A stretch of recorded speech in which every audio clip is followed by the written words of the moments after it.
was that Eve was alone in the garden. Adam just wasn't around. That's not what we learn by looking at the Hebrew. So Adam and Eve were both there. What was the serpent doing?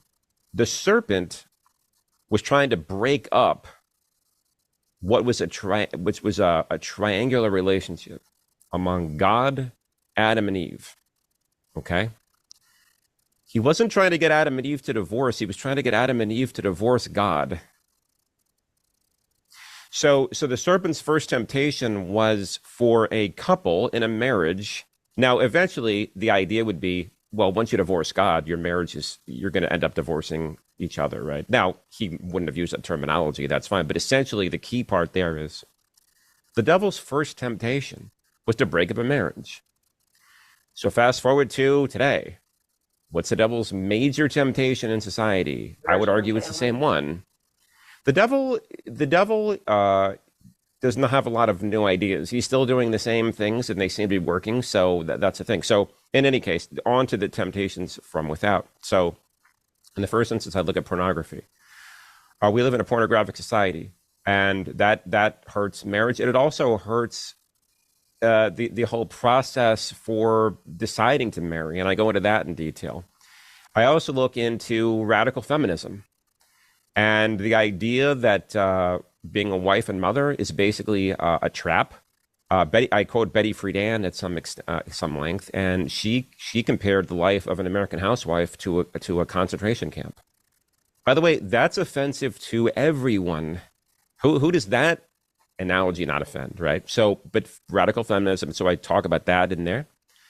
And then the rejection of fatherhood, because, it goes so hand in hand with radical feminism to just say, well, we're good are men, right? And so I talk about that. And so, men, the ideas is that the attack on fatherhood, to say people like me who has 9 kids, well, John, what are you really doing? If you're successful on Wall Street, that's cool. 9 kids, why aren't you at work, right? I mean, that's basically what we're told, right? So those are the 3 that I really focused on in terms of things from without. And I thought those were important. And I thought all of those were those are ongoing issues.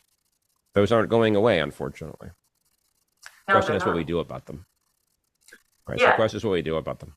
And actually, before you do about the one within, how we're being attacked from within, let's actually kind of stick with this for a bit, because you mentioned porneia, pornography. And I know in Matthew, Mark, and Luke that Jesus said, any man who divorces his wife is committing adultery. Boom. But I forgot, which one is it? Is it Mark where he says, except for adultery, or is it Matthew, except for the case of porneia? Mm-hmm. And Protestants are effusively saying that means you can get out. There's an adultery clause. Is there an adultery clause? No, because the porneia would refer to a marriage which was never valid because of an ancestral relationship. That's what's that mean? Clear. I mean, so it's saying that you married someone too close in relationship, and therefore that's porneia. And so unless the relationship was that, it's all valid. That's correct. Adultery is not, well, again, and so we have, if we look back to, let's look at it this way. That's a really good question. So look at it this way. So we talked earlier about Protestantism and the divorce culture kind of happening at the same time. Yeah. So look at it this way. Henry never argued that he was an adulterer when he was trying to find ways, and I'm sure he was trying to find every different way he could find to try to get an annulment. He never made the argument that, hey, by the way, I've been committing adultery with every woman in England I can find for the last 15 years. That's not what he said. He used a rather obscure argument. And I talk about that a little bit in the book, but it's probably not worth talking about right here because it is a little bit obscure, but his argument it is. But essentially, if it were true that adultery would end a marriage, right, sure, he would just have said that.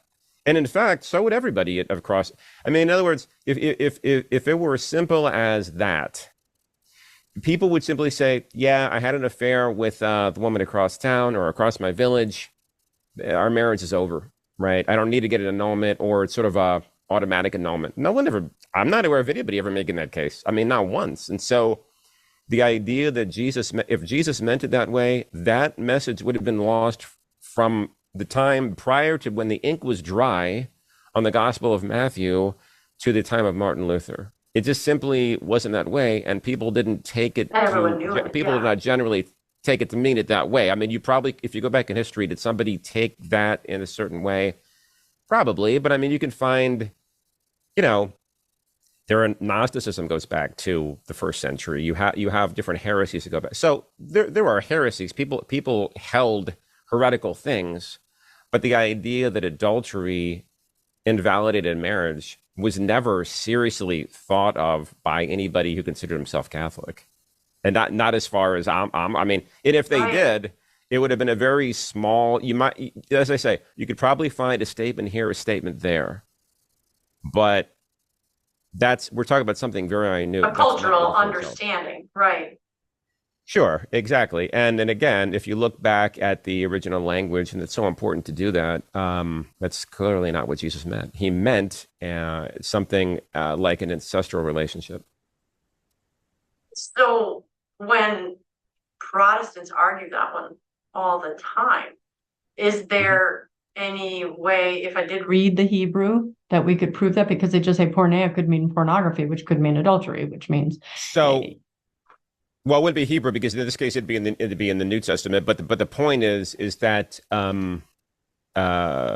no, when I was mentioning the Hebrew language is in reference to the book of oh, Genesis. sorry, right. So it So would have been that Arabic. that's no, that's okay. So if you look at the original language, by the way, going back to look at like the Latin Vulgate is a way to sort of get out of a lot of theological trouble, or what might get you into theological trouble, right? So you look at the angel's greeting to Mary. Look at the way that she is addressed. It's just so It it answers helps a look lot of back. questions.